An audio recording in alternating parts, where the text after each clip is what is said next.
Hey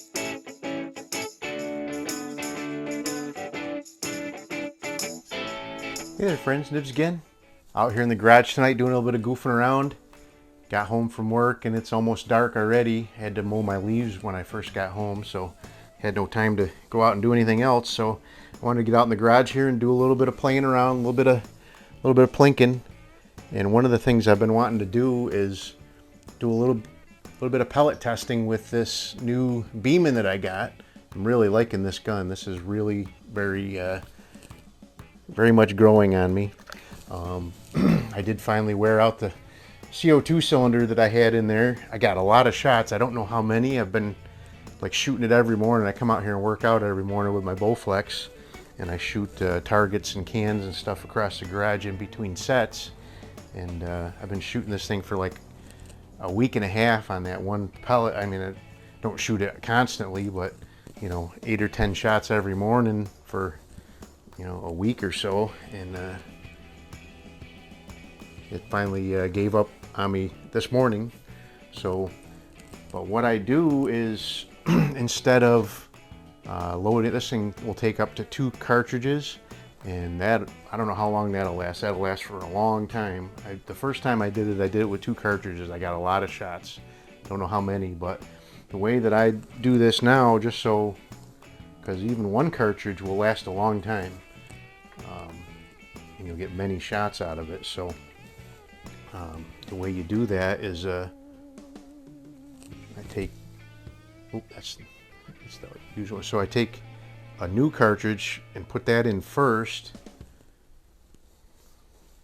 So you put a little oil on there and you drop the new one in nose down so the piercing needle can pierce it. And then I have a used cartridge here, and I put that in just as a spacer, and then I screw my cap on.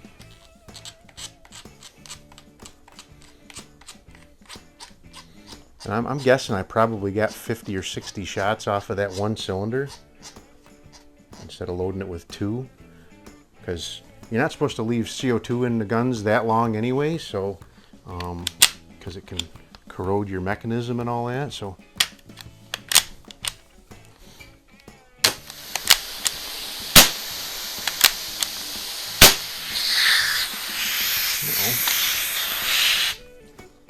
didn't have a good seal, but didn't waste too much. Okay, I didn't have that needed just a little tiny tweak to seal that off. So anyway, I just wanted to do some pellet testing out here. Start testing, see what pellets this one will shoot the best and which ones I can shoot out of it the best. So I've got these rifle cutters, which really seem to work very well on a lot of my guns. I'm going to shoot a group with those. And then I have these Gecos, which are a lot like a Meisterkugeln, the best I can tell. And we'll shoot a group with those, and we'll see how they do. So I got 5 of the Gecos out. So these are Dynamit Noble Gecos, which is the same company that makes the RWS, Meisterkugelns, and R10 matches and all that sort of thing. So we'll shoot those first.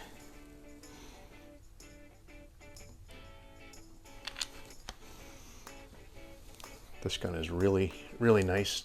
So easy to shoot. I did do a little bit of adjusting on the trigger, so it's a little bit better than it was. It wasn't horrible before.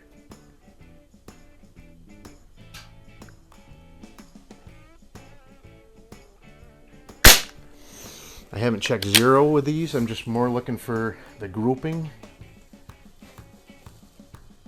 I find one that will group really well, then I'll adjust my sights to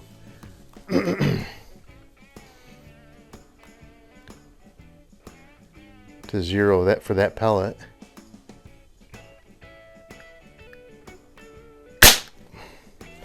So far that's looking okay. I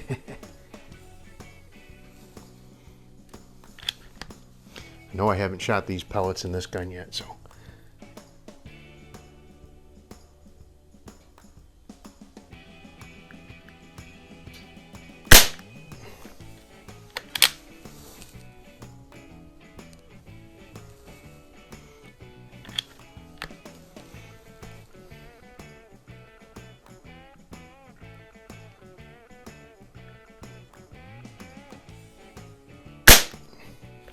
Really nice looking group.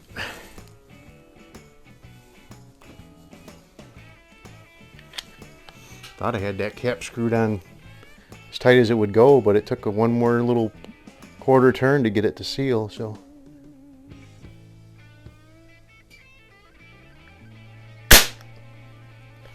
All right, so one big ragged hole for the geckos.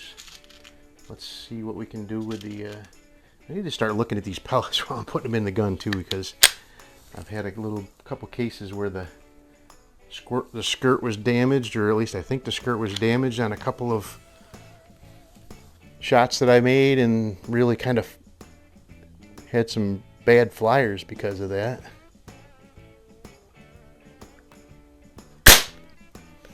Looks like my point of impact's still about the same. And if your skirt's all bent up, you're going to end up with a real nasty flyer.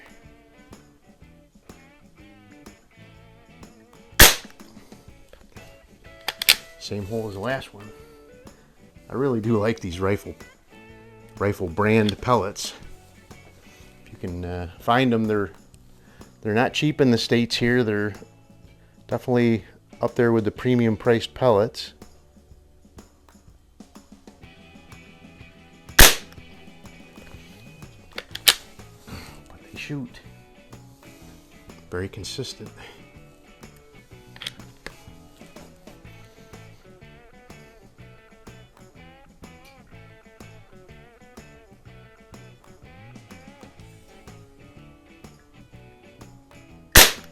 Ooh, I pulled that one down. That was me.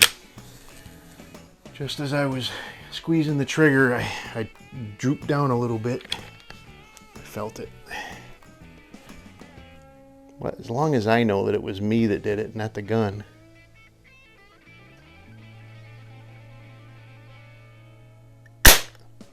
That's better. I'm gonna do one more just to kind of take that one that was my fault out of the equation.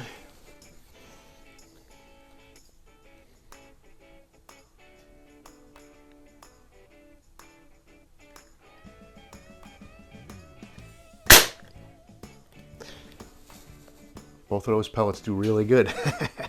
So, well, I kind of expected that. This is a fantastic gun. This is an older version of the 2078, the AR2078.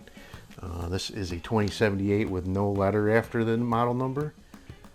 You guys have seen this in a couple of videos of mine anyway. So this has a 12 at the beginning of the serial number and an 09 at the end. So I mentioned that in my previous video. I don't know if either one of those numbers is a designation for the year it was made, but I know these guns have been around for a while now, at least a decade, and I think that one of those numbers is probably the year of manufacture. When I got it, that front seal that is in this screw nut was all cracked up and bled the air out of the first charge that I had overnight. I didn't realize it was bad. I mean, it didn't leak while I was shooting it, but there you go.